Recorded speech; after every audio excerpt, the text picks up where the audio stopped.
Yes, sir. What's poppin'? It's your boy, the boy Henry Heck, back at it again with another video. And the roadmap for Concord hath been released upon the people.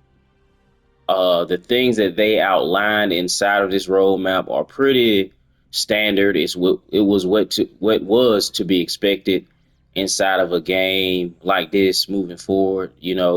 When you get a multiplayer game, you're expecting new characters, you're expecting new maps, you're expecting new weapons and things to earn throughout, playing the game. Since this game will not have your traditional battle pass, and they have their own system developed as far as how you earn variants and skins and etc. And of course, there's going to be a MTX store. None of this was unexpected. There are some people who want to present which is odd to me because everybody want a roadmap from Sony PlayStation. Everybody want a roadmap, but then you get a game that put forth a roadmap, and then you want to look at it away. You want to side out it away. You want to look at it as though this is what games do in order to try to hook you in and hook, line, and sinker, etc.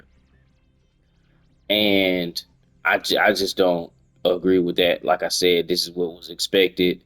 They could have not made this tweet, and all of these things that they've listed was something I would have expected, as would any other individual who prominently plays PvP or any other multiplayer shooter and has been playing multiplayer games in general for the duration. These are just things that come, you know. GT7, you get new cars, you get new tracks, you get new stuff. FIFA, you get new stuff. Whatever, Madden, you get new stuff. Any ongoing game that you that you buy and intend to play for the next 12 months, it's gonna be updates. It's gonna be new stuff to get. It's gonna be new stuff to buy. It's gonna be new stuff to earn. It's just the nature of what it's just the nature of what multiplayer games are at this point. Even games that aren't necessarily multiplayer, that are just ongoing. You got Zenless Zone Zero. We get new stuff. We get a new character every so often, just how I go. Get new abilities every so often, just how I go. Get new equipment every so often, just how I go. So people who are trying to present a roadmap for a multiplayer game as something negative, or something that's trying to mislead the people, or something that's trying to, hey, commit to buying this game, commit to playing this game because you're going to get this in the future. It's not really, it only shows that, the people who are doing this only shows that they don't really play this type of game. They don't play ongoing games, which is fine. If you don't play ongoing games, and your lane is your lane. But to then speak on it as if it's a negative is funny. It's funny to me. It's funny to me. Since when is getting new maps in the game a negative? Since when is getting new characters a negative? Since when is getting new stuff to earn a negative? It's not.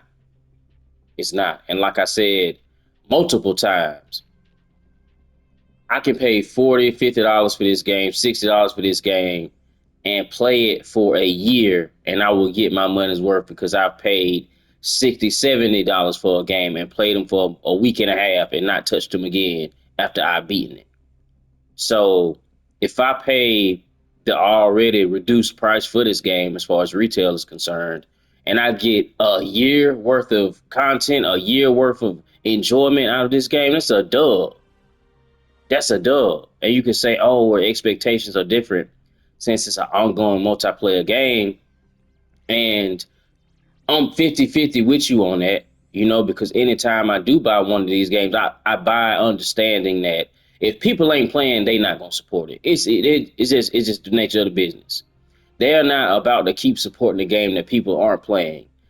You have certain unique unicorn experiences like the Division 2, where they didn't feel as though their metrics were there, so they were going to stop supporting it and focus on other stuff. Then the community rallied, and it was such a resurgence or an uproar or an excitement in regards to the game that the developers took notice and were like, you know what? We back on board. We back in it. And that's a great thing. That's an amazing thing. And Ubisoft has a knack for supporting games that are, I won't say, well, you know what I will say, performing lower on the player count scale. For Honor, still get heroes every so often. They still get support. They get live streams, etc. Ubisoft is the king of doing this type of thing. So Siege, I brought up Siege before. Siege didn't launch in the best state. It didn't. Now look at where it's sitting at on the Steam charts. Look at where it's sitting at on player charts. Look how many people enjoying Steam on the regular. Even the NPD's Siege is up there still. People are buying them, supporting and playing this game.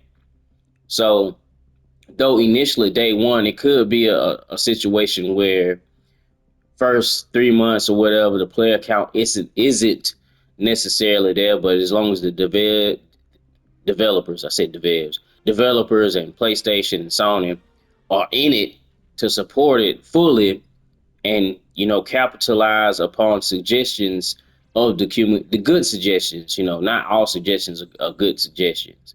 Um, and it's just up to them to decide whether or not they want to implement certain changes, because sometimes as a gamer you'll speak from a place of bias and speak from a place of how you yourself want to enjoy the game, and that may not necessarily be in line with the vision of what the game was designed to be. Some stuff is just designed into the games at a fundamental level, and to go against that would be game breaking. You see Helldivers 2 going through a situation as of now with the game they presented and the game they're ultimately trying to stay true in building. A lot of people who they were all for PVE. They were all for this. What Sony need to do. They were all for no PvP, etc. And now we have a game where it's PvE, which is what some people said they wanted, along with a whole host of other games that are PvE, like The First Descendant. Don't nobody want to play PvP, is what a lot of people say. Turn around, PvP is the top five of what game multiplayer games are playing, which make no sense to me. And then two, these same people that say this play the game for a week and a half, 2 weeks, and then don't touch it again. This is what I mean by sometimes going by what the gamer says versus by what the gamer is doing. Because you could design a game for them. They gonna come back for a week and a half, and then you're gonna be your player count gone a game. You know, there are people in life who act this way. They'll tell you what they want, but then their actions portray a different thing in regards to what they want. So as a developer, and it's up to them, they got to do this. We can't make these decisions for them. You got to make your decisions, present your build, and then stand on what you created. It may fail, and it may not. The payoff for it not failing is so much greater, and it's so much work. It's work, especially if you held out two at this point. You have made your money.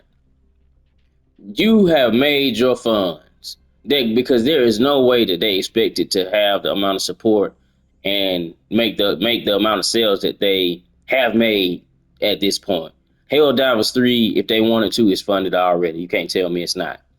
The internal metrics up to this latest DLC may not have been where they wanted to be, but their player count numbers are solid in line of the type of game that they have made.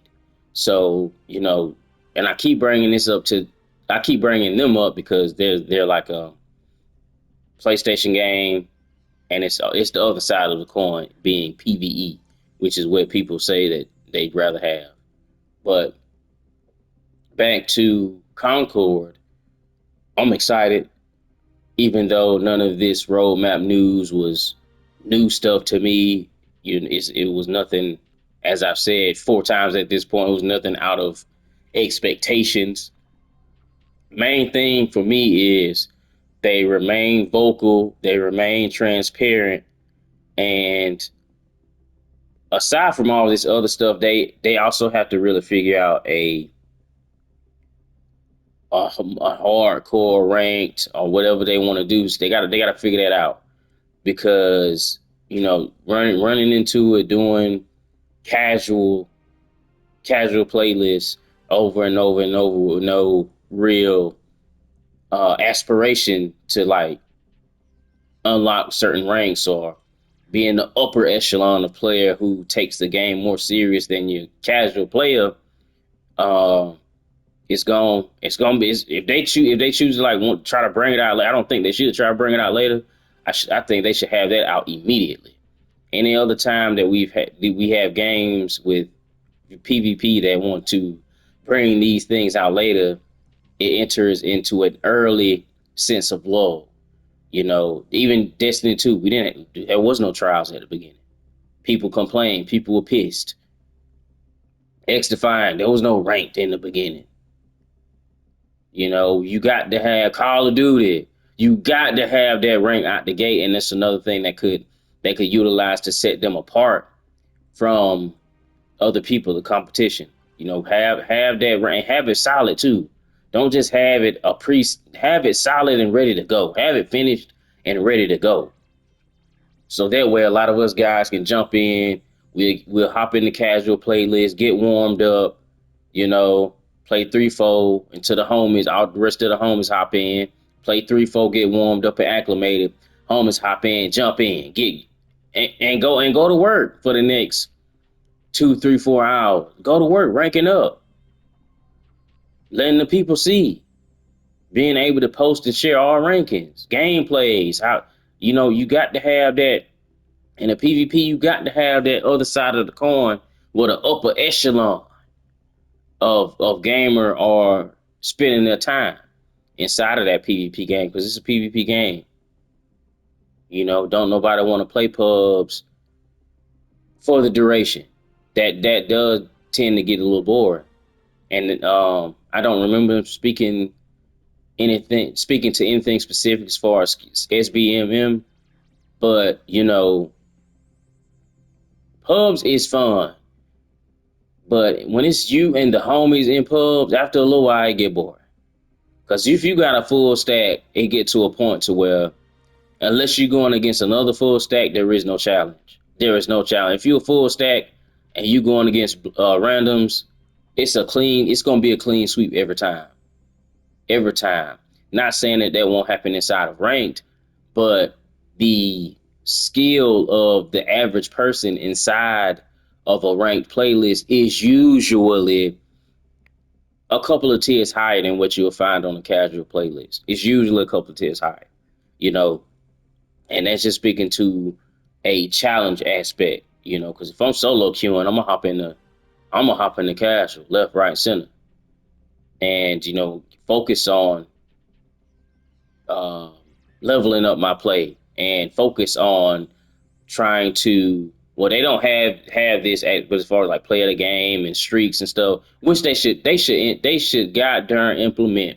Not implementing stuff like that and having to force your way to find a scorecard and be recognized as the person who carried your team, the person who did the best out of the whole lobby. That's annoying. This type of No, we don't need the participation trophy attitude over here. No, you do that stuff over there in PVE where it's not direct competition. That stuff is acceptable over there. They just going for percentages and kills and deaths, and they not really going by did I do better than this next person. It's not competitive over there. But I'm not going to drag you on too much longer. I've spoken long enough. That's all I got for you right now. Shout out to Concord, gonna be there day one. Shout out to anybody else who's gonna jump inside of there and get the game on.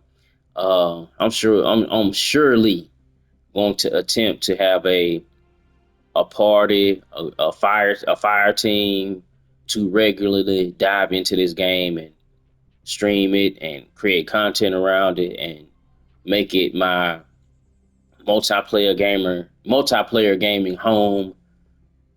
And yeah, I'm with it, man. I'm with it. Hopefully they take certain feedbacks and they provide certain upgrades and fixes and do everything they possibly can do as far as making this a premier one-stop shop PvP shooting experience. I will catch y'all to the next I will catch y'all in the next one, not to the next one. I will catch y'all in the next one. I'm gone.